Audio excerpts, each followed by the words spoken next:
Nous commençons cette revue de la presse israélienne par la triste nouvelle du décès d'une seconde victime de l'attentat de mercredi à Jérusalem. Oui, effectivement, il s'agit de Tadesse Teshoumé, 50 ans, issu de la communauté des originaires d'Éthiopie, qui avait été grièvement blessé mercredi à la sortie de Jérusalem lors du premier des deux attentats qui ont secoué la capitale ce matin. Là, il avait été admis à l'hôpital Shaare Zedek et d'emblée son pronostic vital avait été engagé. Après 3 jours, il a donc succombé à ses blessures vendredi après-midi.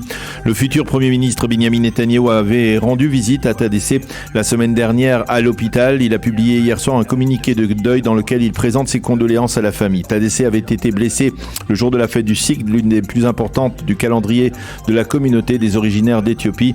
Il était habitant de Jérusalem, il était monté en Israël il y a 21 ans et ce matin, son visage est en première page de tous les grands quotidiens israéliens et des sites d'information. Le second titre qui domine ce matin dans les journaux se trouve en première page du Yediot Aharonot et il se rapporte à l'incident grave qui s'est produit à Hébron vendredi dernier. Oui, il s'agit d'un accrochage verbal et physique entre des soldats israéliens de l'unité combattante des Givati et des militants de l'extrême gauche israélienne venus dans la cité des patriarches dénoncer ce qu'ils appellent l'occupation israélienne. Dans une vidéo, on voit l'un des soldats mettre à terre violemment un des militants et le frapper d'un coup de poing. Un autre soldat scande alors Ben Gvir va venir faire de l'ordre. Les deux combattants qui ont été suspendus donc de leur fonction ont affirmé que les militants pacifistes les avaient provoqués et agressés auparavant. À la suite de cet incident, le chef d'état-major de Tsahal a publié une lettre adressée à tous les soldats pour leur rappeler comment se conduire sous l'uniforme. Pour Aviv Kochavi, une telle conduite mérite une punition ferme. Quant à Itamar Ben Gvir, futur ministre de la Sécurité nationale, il a déclaré « Si les militants d'extrême gauche ont effectivement provoqué les soldats, il est normal que Tsahal les soutiennent ». Fin de citation. Un incident qui est aussi mentionné en évidence dans les autres quotidiens et sur les sites d'information largement commentés, Daniel, par les éditorialistes. Et oui, nous commencerons par Ben-Dror Yemini dans le Yediot Aharonot qui écrit que ces soldats qui ont frappé ces militants de gauche ne sont pas des héros mais des hooligans. Ces images, écrit-il, valent des milliers de mots même s'il s'agit d'images partielles qui peuvent être trompeuses et rien ne pourra effacer la honte qu'elles représentent. Avi Issacharov écrit toujours dans le Yediot Aharonot « Je n'ai pas de reproche à faire à ces soldats, ils ne comprennent pas qu'ils sont les acteurs d'un jeu qui les dépasse, mais dans 10 ans ou 20 ans, ils se réveilleront en sueur, en pleine nuit, en se souvenant de ce qu'ils ont fait dans la cité des patriarches. C'est le vide de Hebron qui symbolise tout ce que l'occupation des territoires représente de mauvais. Il y a quelque chose de détraqué dans notre société, dans notre pays, et même la victoire de Ben Gvir et de Netanyahou ne peut justifier une telle conduite, affirme Avi Issacharov. D'autres commentateurs israéliens se demandent si les soldats doivent se transformer en policiers, Daniel. Oui, c'est le cas de Yossi Yehoshua qui écrit toujours dans le Yediot Aharonot. Si nous faisons des réductions pour ces soldats, cette conduite risque de devenir normative. Pour Yehoshua, cette mission doit être uniquement celle des gardes frontières qui généralement sont plus âgés et plus expérimentés que des soldats. Il affirme également que les soldats doivent comprendre que face à des civils, l'usage de la force doit être l'ultime option, pas la première. Yoav Gin Limor dans le Israël Hayom abonde dans ce sens et reconnaît que même si les militants de gauche sont venus pour se livrer à des provocations, un soldat doit savoir comment réagir. Et là, les Givati n'ont pas su réagir, affirme-t-il. Il faut que Tsahal réapprenne les principes de base de la conduite de ces soldats dans les territoires.